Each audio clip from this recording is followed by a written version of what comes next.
Good Tuesday afternoon to you, 4 o'clock time for Sports4CLE. Thanks for joining us. Hope your Tuesday is off to a good start. Well, Kevin Stefanski appeared on QB Unplugged with Quincy Avery and Deshaun Watson. And Stefanski talked to him about how designing the offense is actually part science, part art form. That is the art form because, as Deshaun knows, like, you can call a play and you're trying like crazy to get somebody open, right? Yeah. Sometimes you don't, right?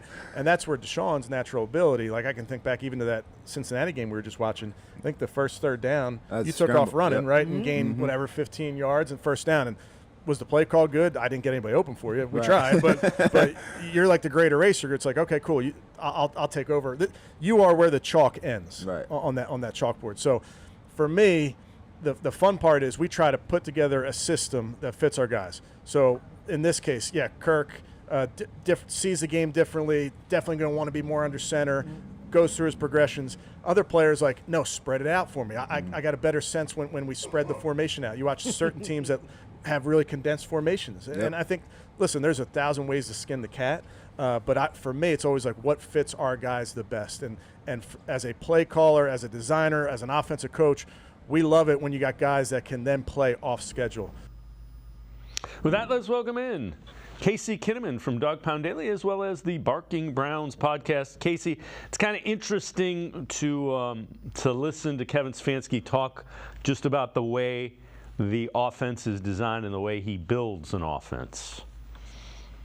Yeah, if it's part science, well, this is the biggest science project I can remember. You know, this is quite the undertaking to strip everything down the way they've had and to build everything up. And it's all for one thing. They have to find a way to get the most out of Deshaun Watson.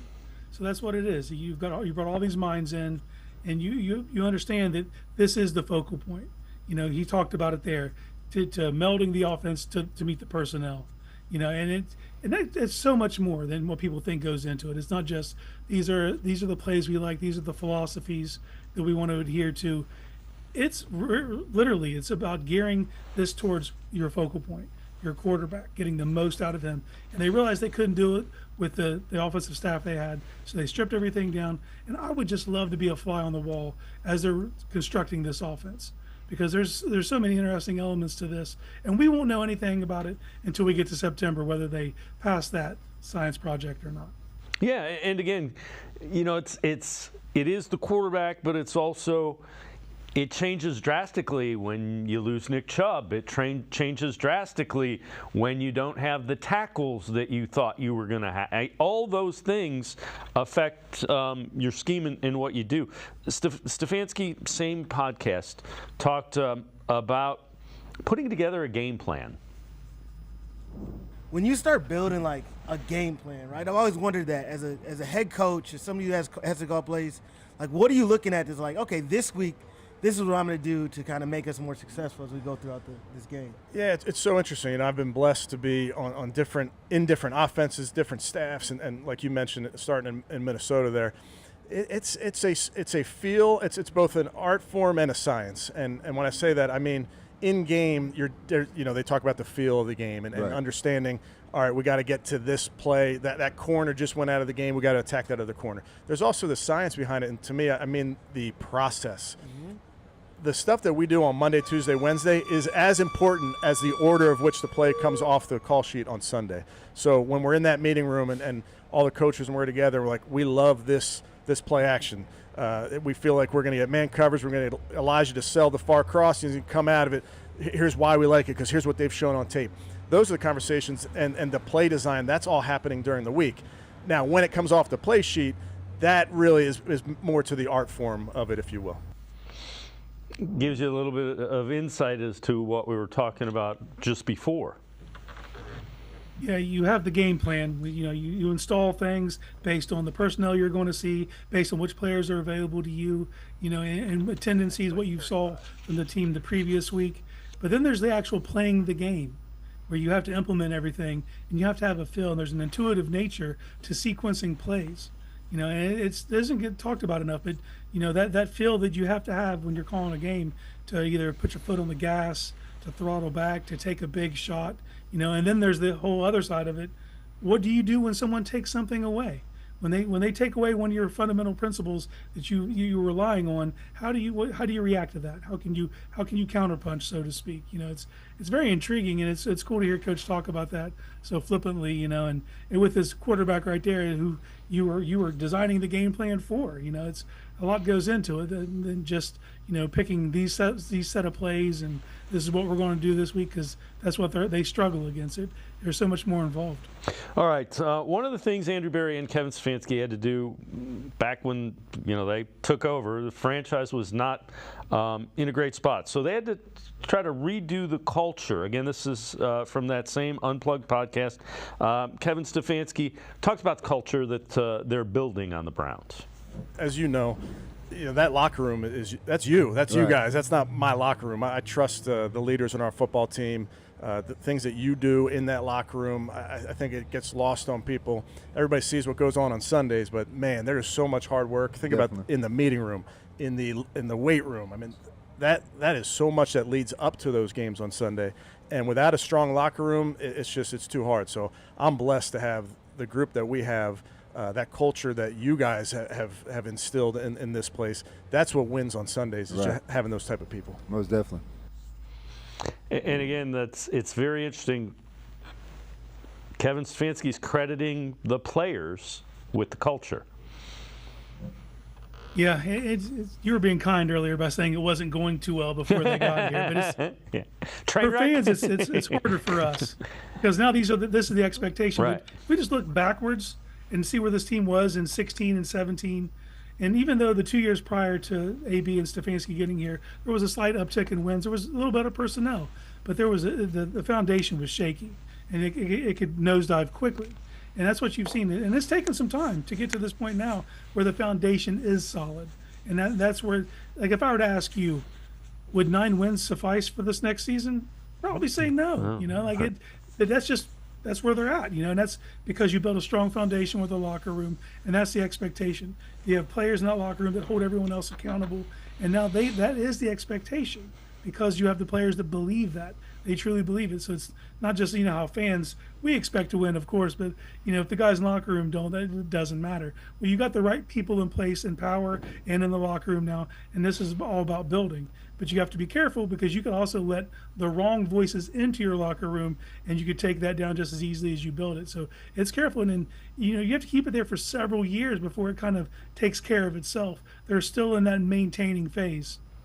All right, that free agency is drawn to a close, draft around the corner. Let's take a look at some of the top remaining free agents that are out there. We'll start on the defensive side of the ball.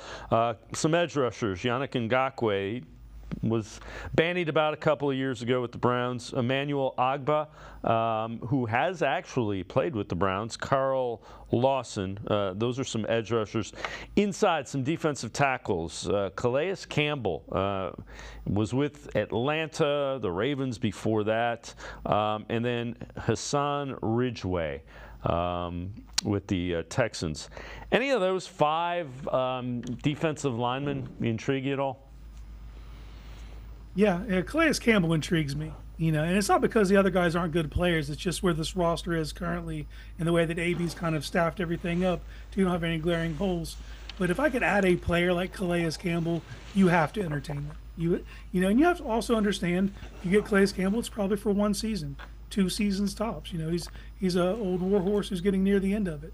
But I don't see a person on this roster that would prevent me from adding Calais Campbell. All right, so let's take a look offensive side of the ball. We'll focus on some wide receivers and tight ends. Tyler Boyd from the Bengals, you see the production, has 2 1,000-yard receiving things in his option there. And DJ Chark, another guy, maybe a little bit younger. Again, played for a Carolina team last year that just struggled throwing the football. Tight ends, this is something the Browns could be looking to add. Logan Thomas, Robert Tonyan was with the Packers back in the day, was with the Bears last year, and then CJ Uzama. Any of those 5 guys on the offensive side of the ball do anything for you? Well, the wide receiver is the hard part for me because if you would have just rewound 2 months ago, I was stumping for DJ Chark. He was the guy that I would like to see them bring in. But you've kind of already had your major offseason acquisition at that position. And with the draft coming up, I don't see AB making a move at wide receiver until after the draft plays out. And now maybe if a guy they had targeted, they're unable to acquire him, maybe you circle back and pick one of these guys up. But it's just hard for me now with the way the room is to even look at receiver. Tight end's a little different. I only have one player on this roster that would stop me from adding another tight end. You got David Njoku, but I'm not letting Jordan Akins or Giovanni Ricci stop me from adding more talent if I think that's what needs to happen.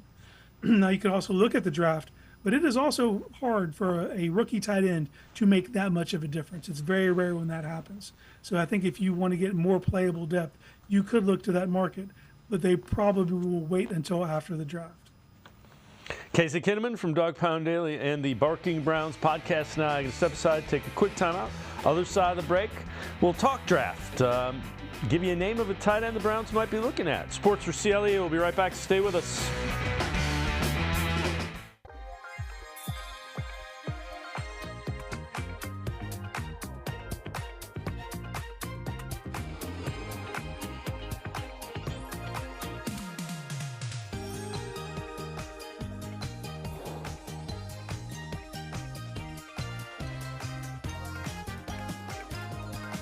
Play Maximum Millions and $2 million Ultimate Cash from the Ohio Lottery, and you may never look at scratch-offs the same way again.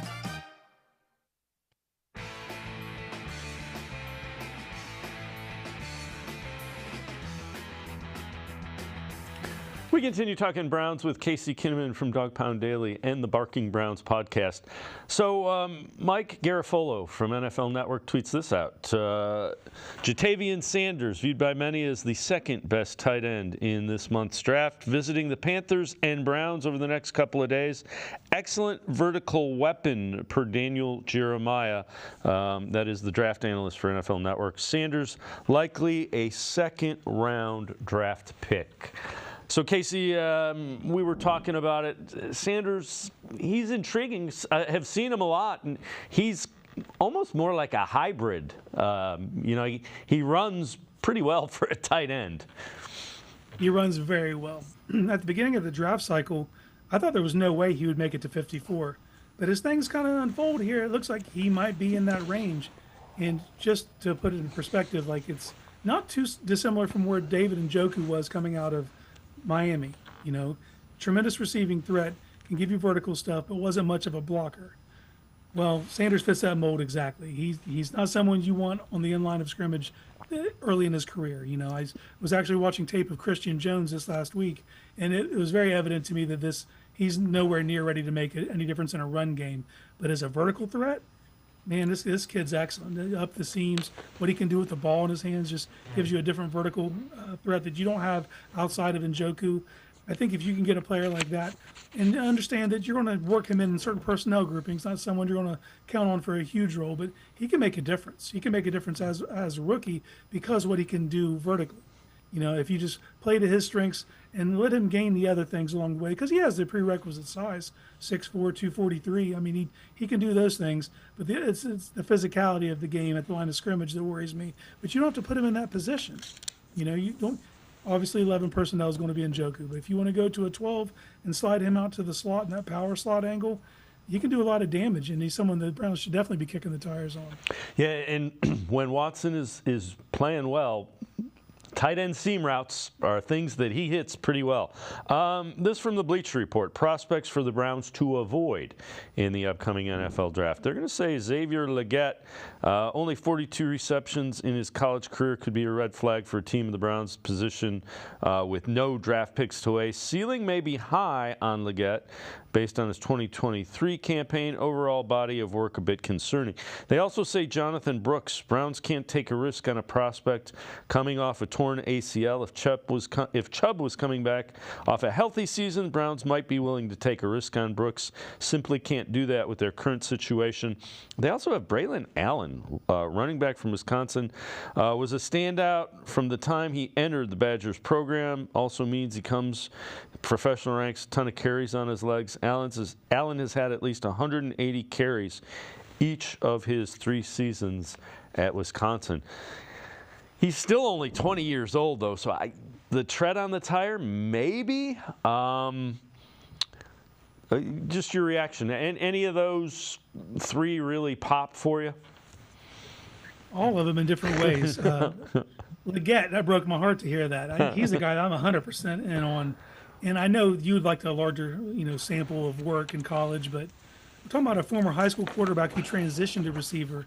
And the light did come on late for him, but it came on. It came on in a big way. And he has every physical attribute that you want and something that's different from every receiver you already have. Out of all the receivers at the combine that ran under a 4.4, he was about 25 pounds heavier than all of them. I mean, he's a physical marvel, man. And then what works in the NFL? Well, I know slants work, I know smoke screens work, and I know 9 balls work. He can do those 3 things today. So that's someone that I wouldn't write off my list just from a lack of college production. Brooks is a different one because it's like he's not going to be available at 85. So if you're going to pull the trigger, it'd be at 54. Are you comfortable with using that pick on a redshirt player? Because that's what he'd essentially be. He's not someone who's going to come in and take any significant workload out of that backfield.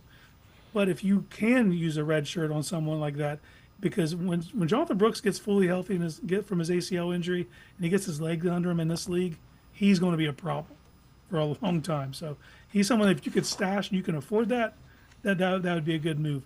I just don't know if they're going to do that, view their first pick in the draft in that manner. Allen's a different one. Allen's physically, obviously he's huge. He's young as can be. He's going to play his rookie season as a 20-year-old. It just comes down to schematics for me. He looks like he's going to excel in like a gap-heavy scheme. And we don't know what this offense is fully going to evolve into, but I strongly think that it's going to have some concepts of inside and outside zone, along with duo and mesh. And those aren't things that I envision him excelling at. But if you're a team that is going to plan on running a gap-heavy scheme, I would definitely go after Allen. All right, so, let's take a look at this. This is interesting as well. Highest percentage of targets to result in first down or touchdown for all Power 5 wide receivers, 50-plus targets in 2023. Number 1, Roman Wilson from Michigan. Didn't throw the ball a lot, but 58% of his targets, not receptions, targets, resulted in either a first down or a touchdown. And then Brian Thomas Jr., 56%. Wilson's an interesting guy. He doesn't add a element that the Browns don't necessarily have, but a guy that can do that in that offense that is run heavy, it's intriguing. They're going to throw the ball, and somehow they find a way to throw the ball to him, and he gets first downs. Yeah, those numbers speak to what I saw out of Wilson is just efficiency. He's efficient in everything he does. We're talking about efficient in movement. He wasn't targeted a ton. He wasn't asked to do a ton, but when he was called upon, he showed up, time in and time out. He was the biggest threat in the red zone. If you're able to do that at that size, that's special, and he creates separation. He does all the things you want to see, but he's going to play in the slot. I think that's what that comes down to. The fact that he plays in the slot limits his scope, because are you going to be able to use that? You've already got Judy under contract now. Unless you plan on moving Judy outside, drafting a player like Wilson seems to kind of be doubling up on something you already have. So I'm interested in him as a prospect. I think he creates tremendous separation. He's an efficient mover, and he gives you more top-end speed. I just don't think that there's a fit for him early in the draft process in Cleveland. All right, now from him, here's a guy that I think gives the Browns something that they don't have in the wide receiving core. This is a Field Yates tweet. Over the last 3 seasons, Western Kentucky wide receiver Malachi Corley, 2,068 yards after the catch, most in FBS. And he broke or evaded 77 tackles on catches, second most in FBS. The question always with Corley is going to be Western Kentucky, Sun Belt. Yeah. If he's sitting there in your second round, you got to think about it. If he's sitting there in the third round, he's a no-brainer. If he's sitting there in the second round, I think they might take him. Yeah, the yakness monster. You just get the ball in his hands and he makes things happen. And like you said it, he would give you something different than you currently have in your room. He'd give you an option outside of David and Njoku to really get some damage after the catch. And it's just all those concerns that you could have of came from a smaller school. Those were erased in my mind when I saw him work at the Senior Bowl. He actually earned Receiver of the Week in his group, and that's voted on by the defensive backs. You know what I mean? Like he's someone who really puts in the work and will go at it, and he's so physical. And it's hard because he's kind of a unicorn in this draft. He does something a little different than all the other receivers. And this is a great receiver draft, but he's the only one who does what he does. So if you can add someone with a differentiating skill set like that, I think that would be a no-brainer. Yeah, I would agree. It'll be intriguing to see if he's there. I've seen some mock drafts that have the Steelers taking him a couple of picks ahead of the Browns. Yeah, I knew you were going to have that reaction. I had the same reaction, which is why I brought that up. Casey Kinnamon, as always, great stuff. Appreciate the time and the insight. Thanks very much, Casey. You're the man, Dave.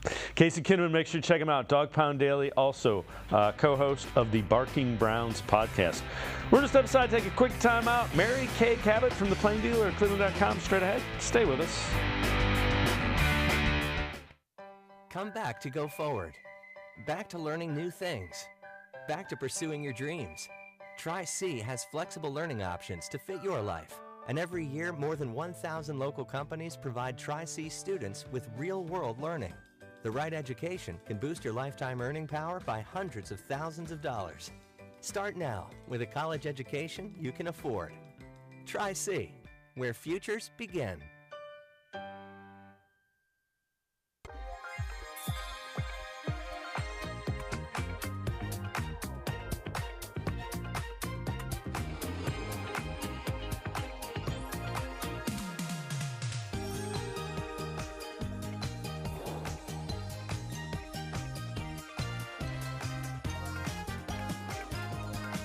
Play Maximum Millions and $2 million Ultimate Cash from the Ohio Lottery, and you may never look at scratch-offs the same way again.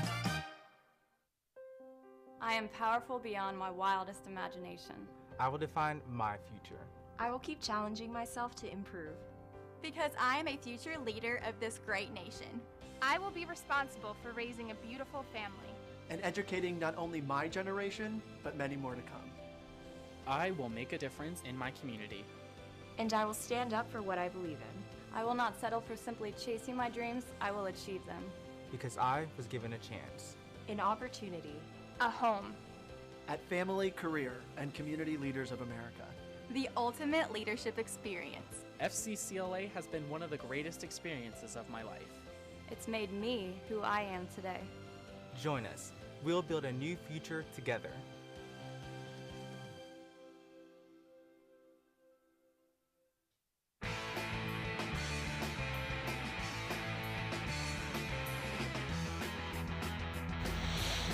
We continue talking Browns on Sports4CLE. This, again, from the QB Unplugged podcast with Quincy Avery, Deshaun Watson.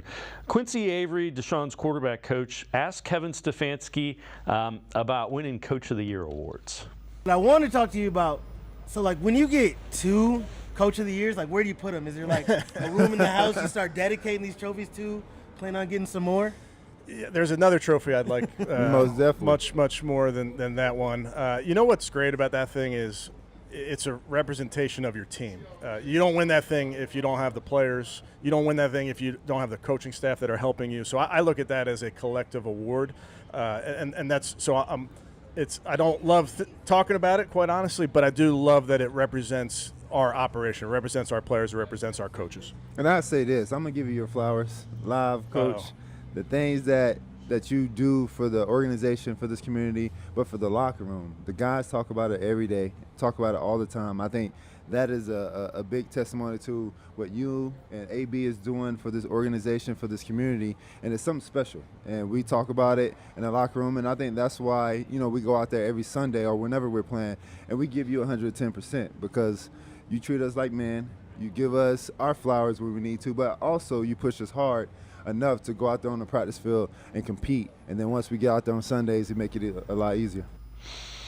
Let's welcome in Mary Kay Cabot, Browns beat reporter for Plain Dealer, cleveland.com. Mary Kay, it's kind of gives you a glimpse behind the curtain there, and Deshaun Watson doesn't have to say that. So when he does, it's because he means it.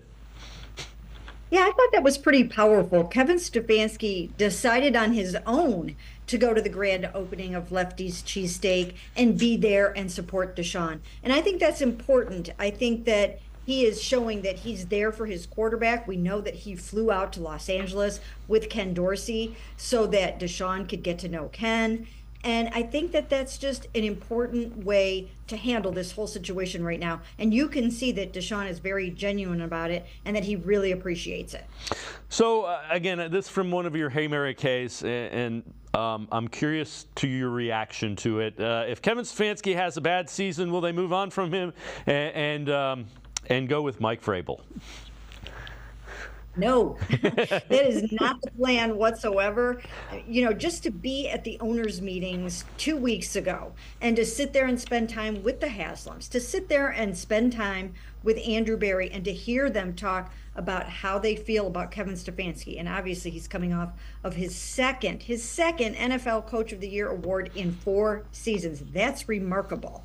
But to hear them talk about him, you can really tell just how much they like him and love the job that he's doing for this football team. And he's not going anywhere. That's not why Mike Vrabel is here. I think they extended a lifeline to Mike Vrabel, sort of in the same way that Mike did to Jim Schwartz when he needed it. It keeps you in the game. It keeps you relevant. It keeps you foremost in people's minds so that when that hiring cycle comes up again, that you might get some more opportunities. Yeah, and they're going to pick Mike Vrabel's mind. I mean, Kevin Stefanski was pretty upfront about that. He thinks he's a really good football coach, and I agree with him. I think he's a heck of I think he'll be a head football coach in the NFL again, and they're going to pick his mind. They really will, and they will not only use him in terms of coaching and defense and all of those kinds of things and all the other things that come up that you need that, mentor there with you. But definitely also for personnel matters. He'll have eyes on these draft prospects. He'll have eyes on free agents. He might watch some film and help do some scouting of other teams. He'll certainly be able to help scout teams that he has played over the last few years. And so I just think it's a great addition to this football team. Again, this from the Orange and Brown Talk podcast that you do with Dan Lobby, Ashley Bastock. What do you think we learned from when Deshaun Watson spoke at that opening of Lefties in Cleveland Heights a couple weeks ago? Well, I think we learned a number of things. First of all, he feels really ready to go, that he believes that he will be ready for the season. And I asked him, what makes you so confident about that? And he said, not only the medical reports that he's getting from his doctors, but also we know that he has started throwing under the supervision of Joe Sheehan, and then Quincy Avery is out there sometimes helping out with that. But just the fact that he's putting in so much work and so much effort to do whatever it takes to get back strong and healthy. And he is very, very committed. That's never been anything anybody's ever had to worry about with Deshaun Watson. He is all about ball, and he is working so hard for this comeback. So, again, this from one of your Hey Mary Kays. Why didn't the Browns pursue Stefon Diggs? Well, I think it's pretty simple. They went out and they got themselves a 24-year-old receiver in Jerry Jeudy, who is a former first-round pick of the Broncos in 2020.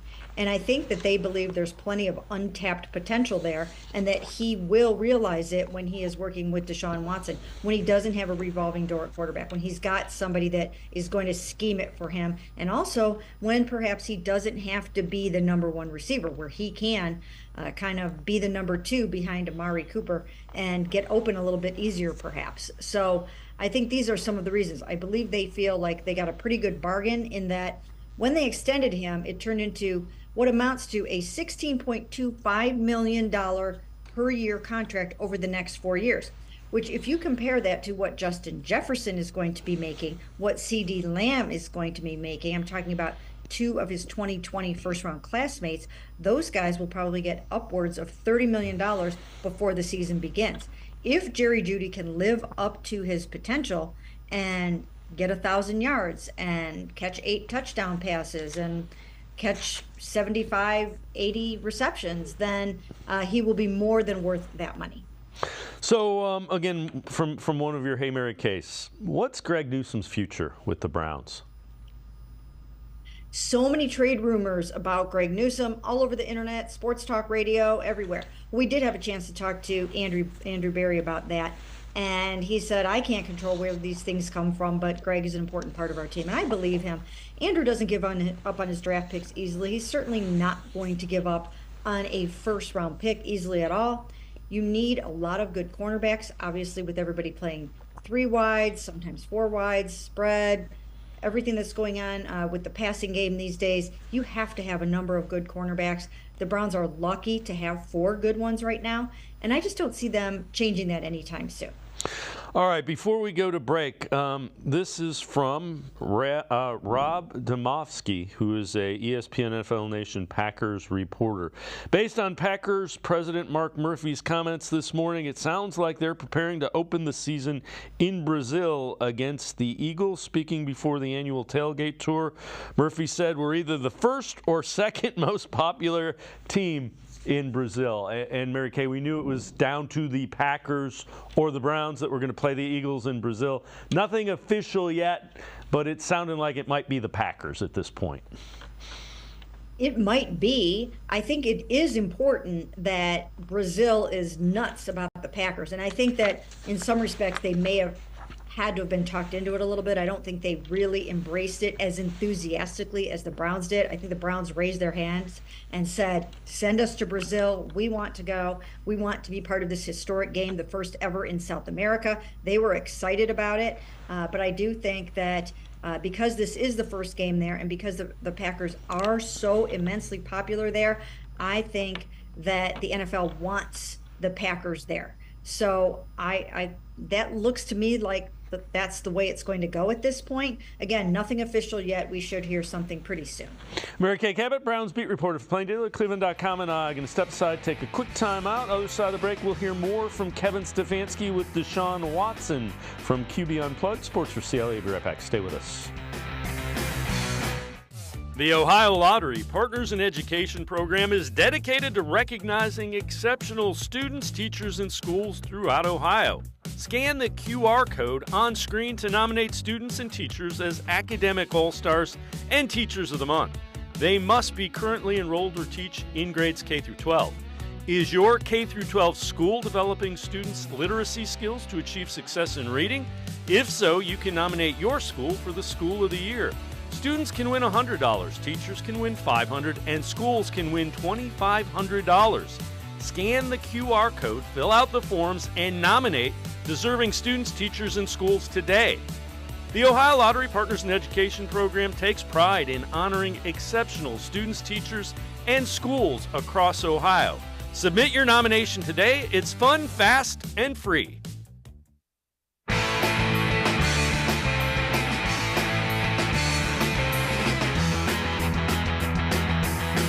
We continue talking Browns with Mary Kay Cabot, Browns beat reporter for the Plain Dealer and cleveland.com. So Deshaun Watson knew the answer to this question, but he asked Kevin Stefanski, how do you, when you're calling plays, does it affect does the quarterback affect the play that you're going to call? Again, this is from QB Unplugged, Deshaun Watson, Kevin Stefanski, and Quincy Avery. Last year we had, injuries at quarterback, so you have different, styles of quarterback. You have a guy that's a runner, you have a younger guy, you have a guy like Joe who's a vet, who don't really move as much as me or DTR or PJ. Do that change the thought process of calling a game? Absolutely, and I think that's our job as coaches is how do you win this week? Right. And it changes week to week. Sometimes it's injuries. That's the part that we don't like. But sometimes it's, hey, this team is really good at defending this type of offense. So we can't. We'd love to get into empty, or we'd love to run two-back offense, but they're really good at that. So now we got to move and say, okay, how are we going to win this game? So that really my reflections from this year, which won't ever happen again, right? Definitely. But my reflections this year is like, that question of how do we win this game changed quite a bit. And like you mentioned with the quarterback position, it's our jobs to run an offense that suits our players. And you better be thinking about the quarterback when you're putting that game plan together. So certain guys have different strengths. Certain guys like a different type of pass concept. You know that. There's certain plays, like I could draw up 1,000 plays on the board. You might be like, yeah, I love that one. That one doesn't fit my eye. And that's cool because there's other plays that you can run. So for me, it's always what is a quarterback comfortable? What fits his eye? All right, Kay, that gives you some insight into Kevin Stefanski's idea of offense. And that last little bit, that tells you they're working to tweak the offense to Deshaun Watson. Yeah, they've been working very, very hard on that. Obviously, they brought in Ken Dorsey, someone who is very skilled at working with dual threat quarterbacks in Cam Newton and Josh Allen. And they are 100% geared toward making sure Deshaun feels comfortable, that he has the weapons that he needs, that he has the scheme that fits him, and that he has the plays that he wants to run and feels good about running. And then you throw that all into the hopper, and then you have what Kevin Stefanski called a quarterback who starts where the chalk ends, and that is the off-schedule plays that Deshaun Watson is going to make for you. And you can draw it up all you want to in the meeting room, but Deshaun is going to be out there playing some backyard football, and he is going to scramble around, and he is going to find the open man. And I think that's one of the beauties of Deshaun Watson is his ability to be able to do that, kind of like a Pat Mahomes. So that's going to be a lot of what you're going to see this year, and he really hasn't had an opportunity to showcase and to show what he's all about yet. Kevin hasn't had an opportunity to really call it for him like that yet. So it's all out there in front of them. So this is a concerning one. This is from Warren Sharp Football. Worst offenses running the ball with second half leads in 2023. It's EPA per run. So the Panthers were the worst, minus 0.63 EPA per run. Chargers, minus 3.8. Browns were third worst, minus 2.7 EPA, just ahead of the Giants and the Raiders. And you look at all of those teams, and the Browns are the only ones that were, well, Houston was a playoff team as well. But that's something that has to improve. Your EPA per run play in the second half when you have a lead, that's how you put a game away, basically. Yeah, and I think there are a lot of things that will go into that. First of all, they did not have their starting offensive tackles. They were down to their fourth and fifth offensive tackles. They were without Nick Chubb, and they were just kind of trying to hold it all together with rubber band and some tape and whatever else they could in terms of what they had going there. So this year, hopefully for them, they will have Nick Chubb back at some point. They've added Donta Foreman. They still have Jerome Ford. They have Pierre Strong. They have a new running backs coach in Deuce Staley. They also have a run game coordinator now. So they're tearing it all down, and they're going to put it back together. And I don't think you'll see numbers like that again this year. Yeah, that's fair. And everything in context, not only were they down their starting tackle, they were down their third tackle for a good portion of that as well. All right, this is from Jack Duffin. Defensive pressure rates in 2022 and 2023 and APY, so average salary per year. Justin Jefferson, 11.7% pressure rate, $4 million average salary. Maurice Hurst, 10.4% pressure rate, $2 million average salary. Dalvin Tomlinson, 8.8% pressure rate, $14.5 million. And Shelby Harris, 8.5% pressure rate, $4.5 million. What it shows you is they're getting a lot of production relative to what they're paying a number of those defensive linemen. And that's why Andrew Berry brought them back, quite honestly. Yeah, I mean, you have to pinch pennies somewhere, and they will do that at what they consider to be the more non-premium positions. There are certain spots where you can get good production for a bargain basement price, and that's basically what he's doing, is trying to roll some good solid players in there that are not going to break the bank. Now this year I thought it might be worth it to break the bank for a Christian Wilkins or someone of that ilk who could dominate inside, because I do think that there's starting to be just a little bit more a vibe towards those really amazing defensive tackles. So, we'll have to see how this goes over time. But as of right now, they feel good with what they have. They feel good adding Quentin Jefferson to the mix. And, if they get a whole healthy season out of him, he could approach 8-9 sacks himself. All right, before I let you go to break, this is from the Bleacher Report. One free agent still on the market who can help each NFL team in 2024. For the Browns, they say linebacker Shaquille Leonard, while Cleveland signed Jordan Hicks, Devin Bush to address its needs at linebacker during free agency. Couldn't hurt to add one more veteran who can compete for snaps in training camp. Leonard has battled injury, said he's contemplating retirement, but a situation where he's either a rotational player or two-down defender, while ring chasing could be a good fit. Man, my initial reaction was they didn't need a linebacker, but the rationale to that, if it's rotational player, doesn't cost a lot of money and he can still play a little bit, that might make sense.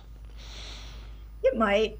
I think they're at the point now where they're going to see what they can do in the draft, and then after that, do an after-action report, reassess the whole thing, and see where you might still have some holes to fill. And I think a lot of teams are doing that at this point. And if you find that a player like that at the right price can come in and help you, that's when you start to do some of those kinds of things. So something to keep an eye on, but I don't think it's anything they're clamoring to do before the draft. Mary Kay Cabot, Browns beat reporter for Plain Dealer, cleveland.com, and I are going to take one more time out. Other side of the break.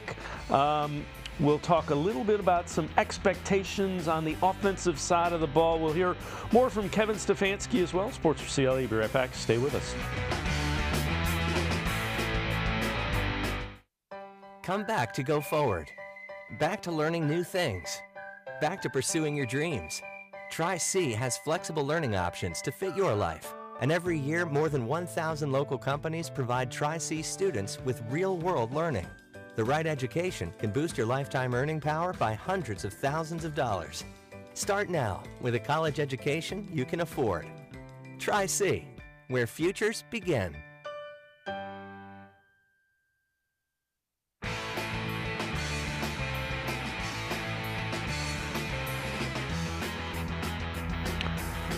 We continue talking Browns with Mary Kay Cabot, Browns beat reporter for the Plain Dealer and cleveland.com. So this again from QB Unplugged with Quincy Avery, Deshaun Watson, and Kevin Stefanski.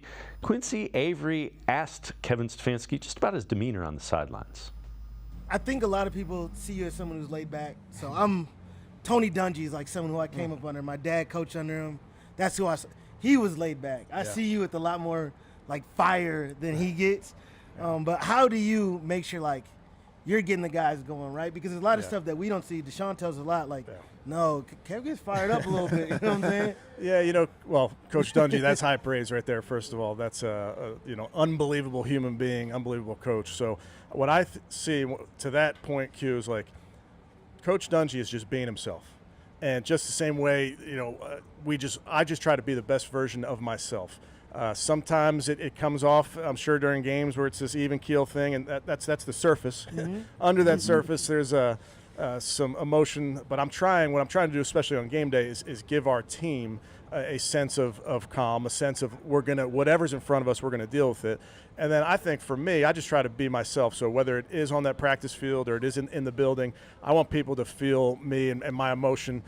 But if I try and go be somebody I'm not, players will see right through that. I mean, that's the bottom line. I think for me is you're just going to get the best version of me every single day, and I'm definitely not going to be somebody that I'm not.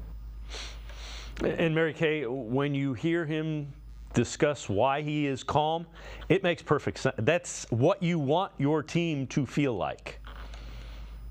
Well, when you look back over Kevin Stefanski's career, you can see that he has gone through a lot of adversity in his young coaching career here. And he's sort of unflappable. He's able to handle it. He knows how to,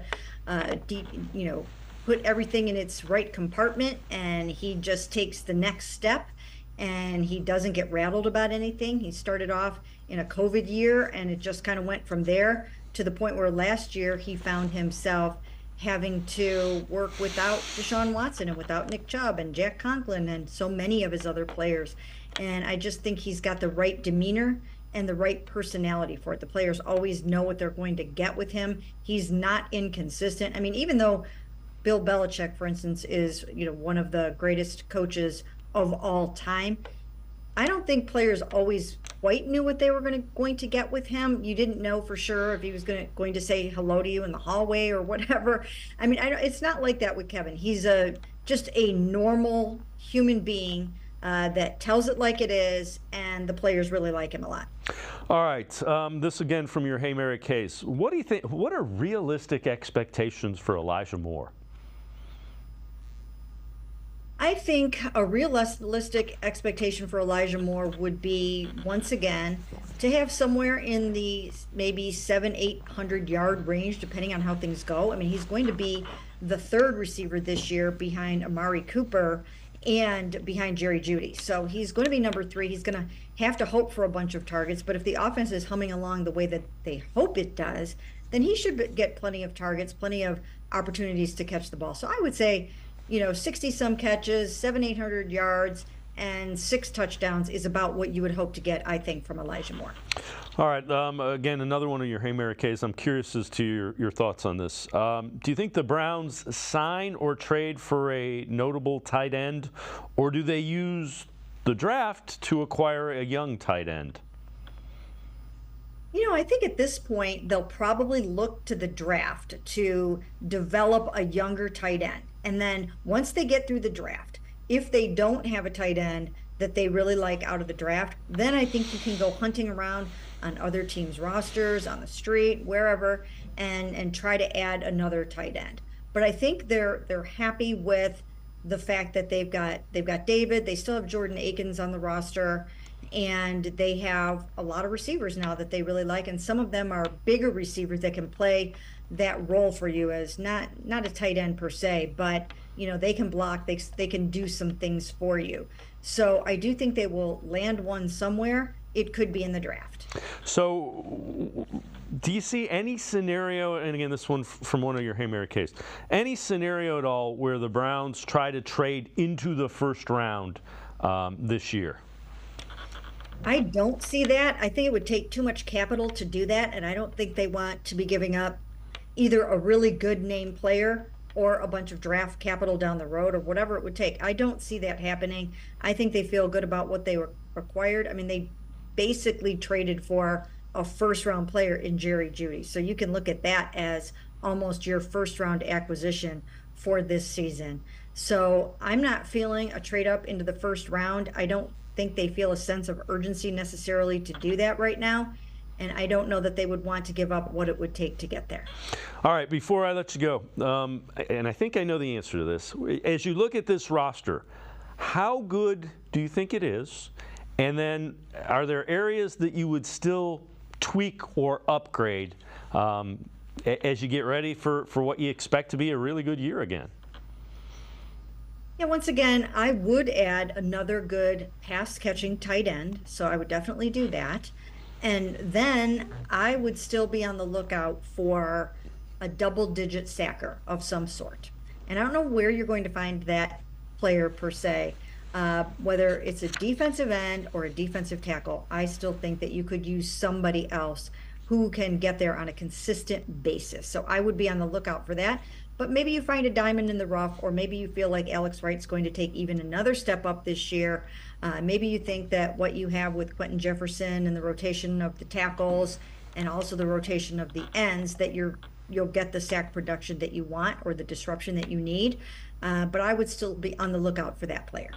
Mary Kay Cabot, as always, thanks so much for the time and the insight. Appreciate it very much, Mary Kay. Sounds good. Thanks for having me. Mary Kay Cabot, make sure you check her out. Great Browns coverage in the pages of the Plain Dealer as well as cleveland.com. We always appreciate her time and insight. We're going to step aside, take a quick time out. Other side of the break, we turn our attention to the Cavaliers. Sam Amico from hoopswire.com straight ahead. Stay with us.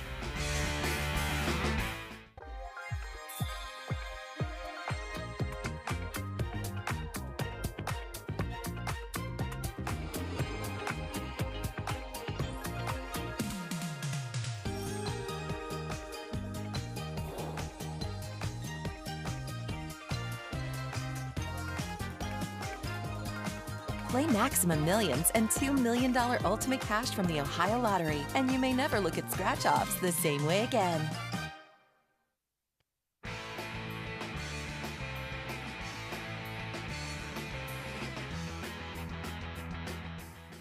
Sports4CLE continues. We turn our attention to the Cavaliers.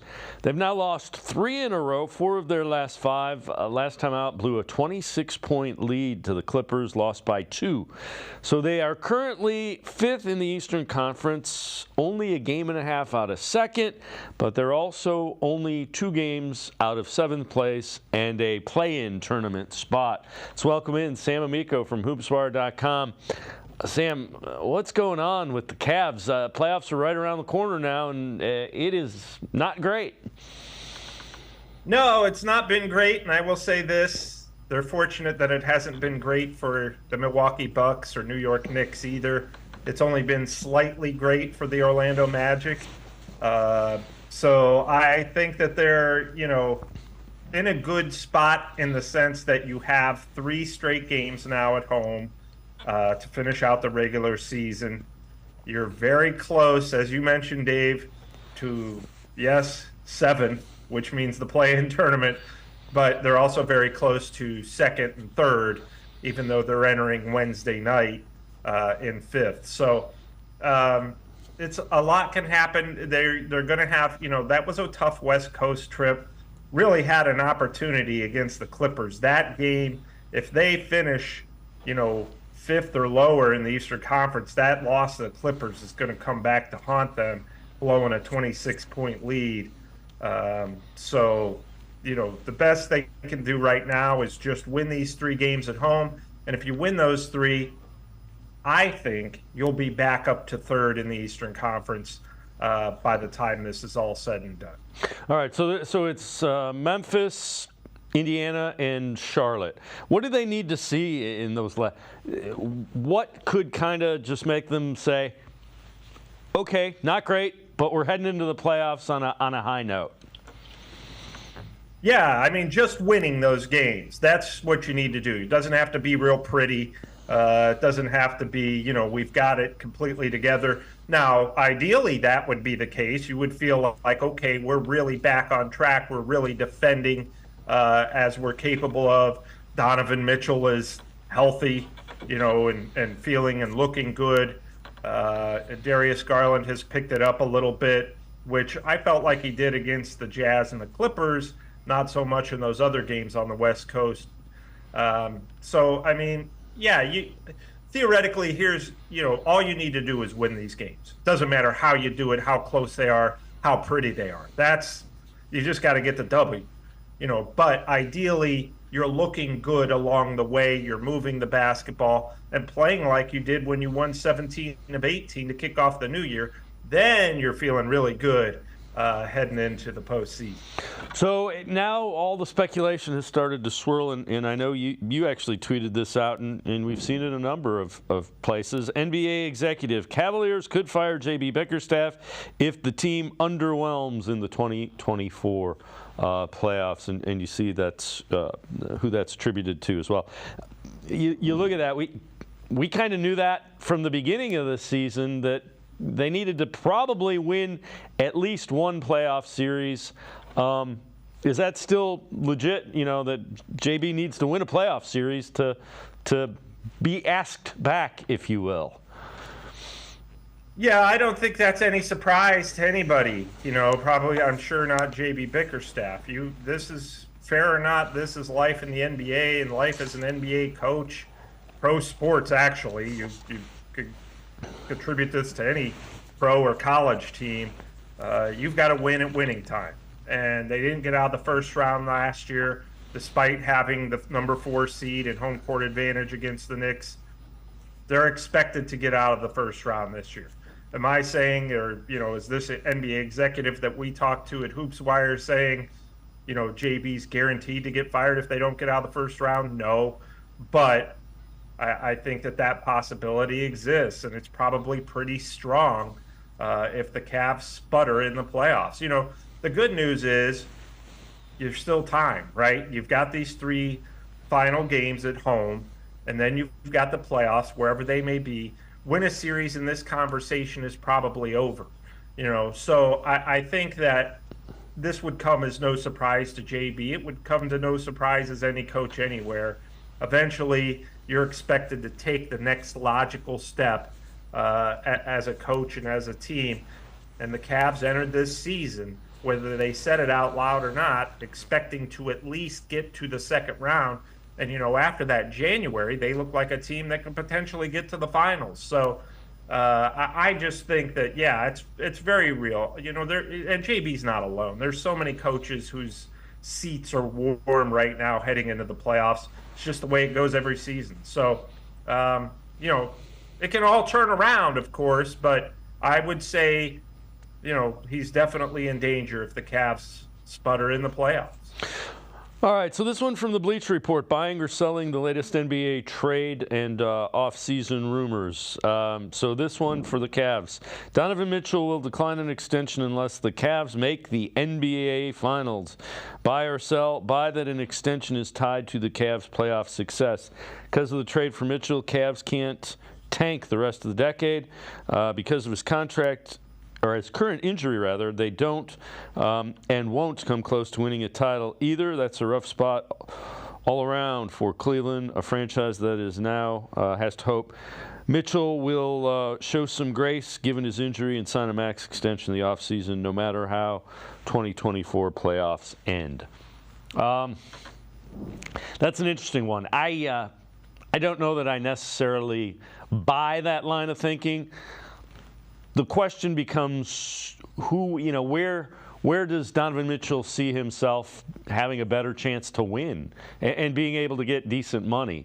I hear the nonsense with, trade him to L.A. for LeBron. Well, how about we trade Darius Garland to L.A. for LeBron and pair him with, Donovan Mitchell? I think that might pique Mitchell's interest. Sure, I bet that would pique his interest. I think that, Dave, look, we hear all the rumors and stuff about this, but it's hard to predict what a person's going to do and how they feel. The one thing I've always said about Donovan Mitchell that I liked is when the Utah Jazz were rebuilding and gutted that roster around him right before they traded him to Cleveland, he said, I'm good here. I'm good in Utah because this is where